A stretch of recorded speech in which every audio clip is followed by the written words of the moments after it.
यशाचा मार्ग हा निरंतर नवीन काहीतरी शिकत राहण्याचा आणि स्वतःची सीमा स्वतः ओलांडण्याचा असतो.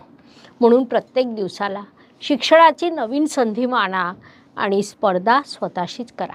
भाग्य व शुभसंकेत या दृष्टीने विचार केला असता मकर जातकांसाठी हा महिना अनेक शुभसंकेतांनी परिपूर्ण भरलेला आहे.